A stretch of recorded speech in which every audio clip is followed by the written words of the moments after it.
Estaremos agora iniciando o estudo de uma nova unidade.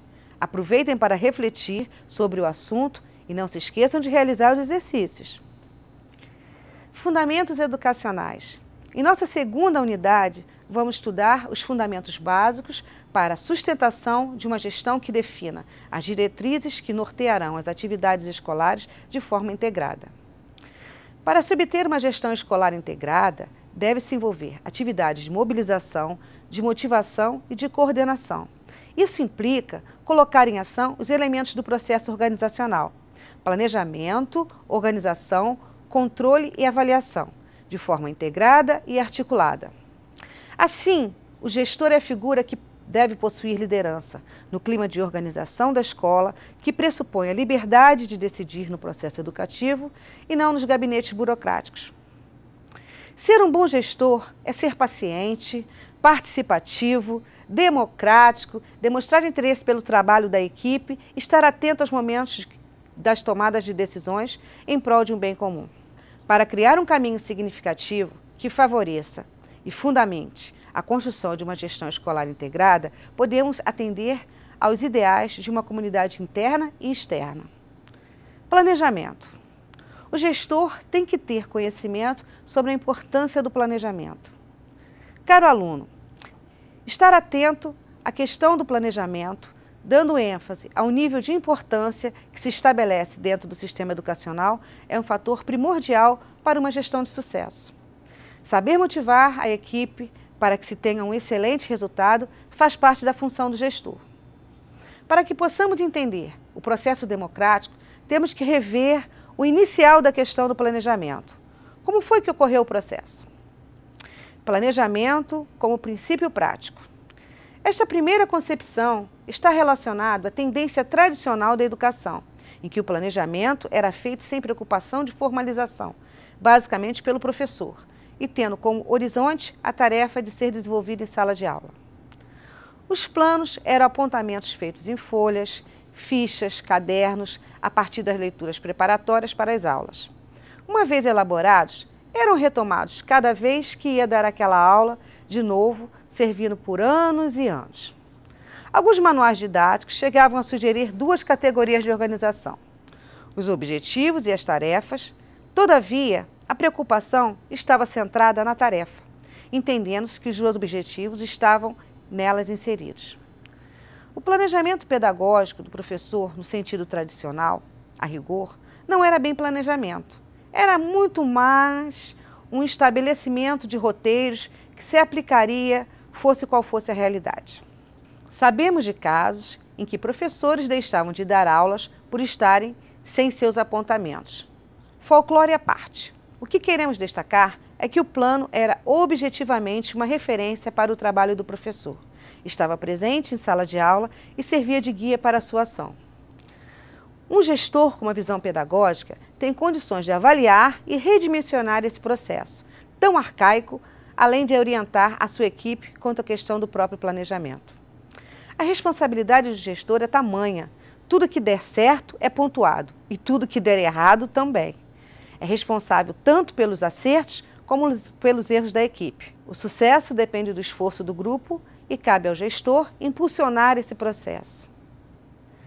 Muitos dos problemas que se colocam hoje na prática escolar entre professores e técnicos, tais como a competição, a disputa de influências e poder, têm uma explicação na origem, mesmo dessa função, já que desde então esteve associada ao controle, uma vez que a supervisão surgiu no século XVIII nos Estados Unidos como inspeção escolar e como tal veio para o Brasil em meados do século XIX.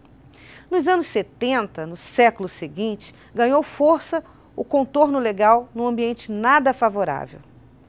Sabe-se que a supervisão educacional foi criada num contexto de ditadura. A Lei 5692/71 a instituiu como serviço específico da escola, de primeiro e segundo grau, embora já existisse anteriormente. Sua função era, então, predominantemente tecnicista e controladora, e, de certa forma, correspondia à militarização escolar. No contexto da doutrina de Segurança Nacional, adotado em 1967 e no espírito do AI-5 de 1968, foi feita uma reforma universitária. Nela, situava-se a reformulação do curso de pedagogia. Em 1969, era regulamentada a reforma universitária e aprovado o parecer reformulador do curso de pedagogia. O mesmo prepara, predominantemente, desde então, generalistas com o título de especialistas da educação, mas pouco prepara para a prática da educação.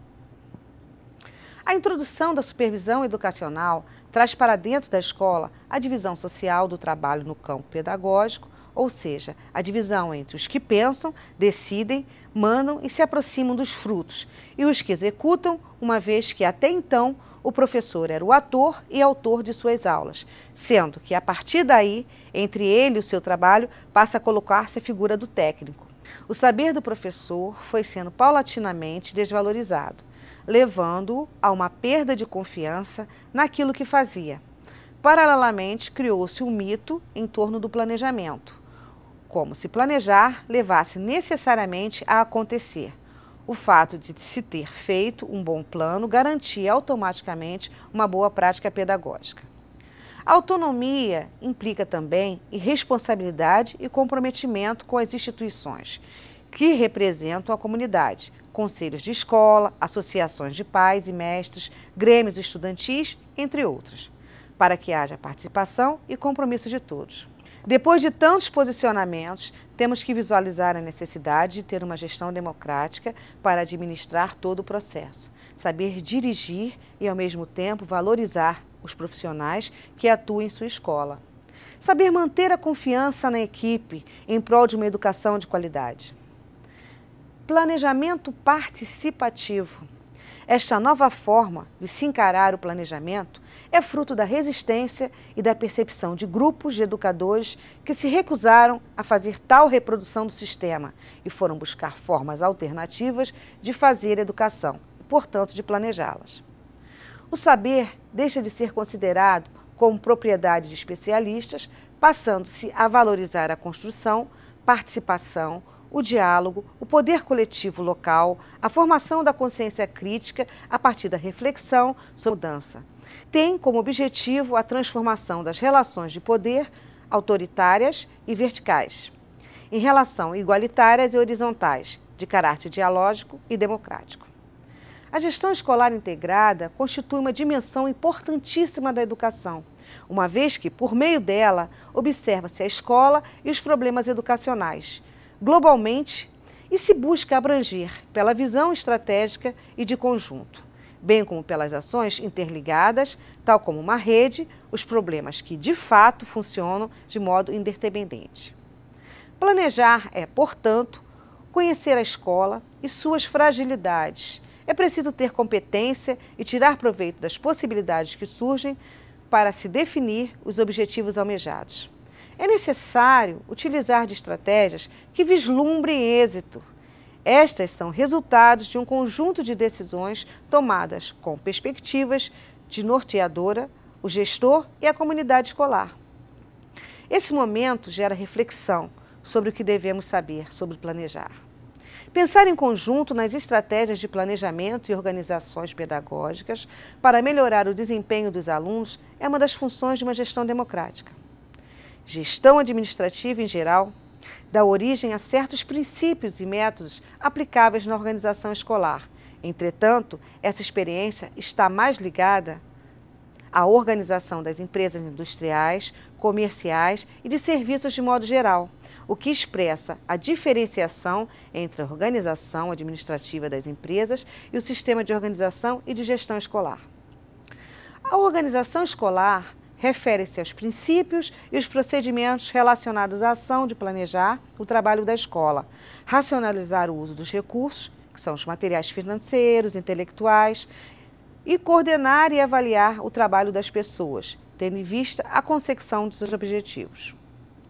Dessa forma, a organização escolar pode ser vista por dois amplos campos: a racionalização do trabalho e a coordenação do esforço humano, o que constitui a teoria e a prática, as quais se interpenetram, formando o processo intencional e sistemático na qual se caracteriza a ação designada como gestão. Controle. O controle de uma gestão educacional corresponde ao processo de gerir a dinâmica do sistema de ensino, como um todo e de toda a coordenação das escolas em específico, afinado com as diretrizes e políticas educacionais públicas para a implementação das escolas. Compromissado com os princípios da democracia e com os métodos que organizem e criem condições para um ambiente educacional autônomo, soluções próprias no âmbito de suas competências, de participação e de compartilhamento, que é a tomada conjunta de decisões e efetivação de resultados, autocontrole, que é o acompanhamento e avaliação com retorno de informações, e transparência, que é a demonstração pública de seus processos e resultados. A avaliação. Numa gestão escolar, para que a mesma funcione, um dos fundamentos é a avaliação. Sua consolidação dar-se-á a partir da concepção em que a mesma possa ser compreendida como processo permanente de aprendizagem. É essencial que se tenha clareza de que os grandes sistemas de avaliação contribuem para um diagnóstico amplo do sistema da escola, possibilitando à equipe escolar a utilização dos resultados apresentados. A necessidade de familiarização com as avaliações sistêmicas que verificam o aproveitamento escolar para poder tirar proveito dos seus resultados. Essa discussão interessa pelo fato de que a escola será sempre objeto de avaliação externa do poder público. Entretanto, o que importa mesmo é saber: a gestão escolar integrada só será efetivada quando realizar um processo avaliativo que permita ao corpo técnico pedagógico e aos professores discutirem e avaliarem o trabalho da escola, em função do aprimoramento do projeto político-pedagógico e da qualidade do ensino. Aqui terminamos nossa segunda unidade, onde estudamos os fundamentos básicos para a sustentação de uma gestão que defina as diretrizes que nortearão as atividades escolares de forma integrada.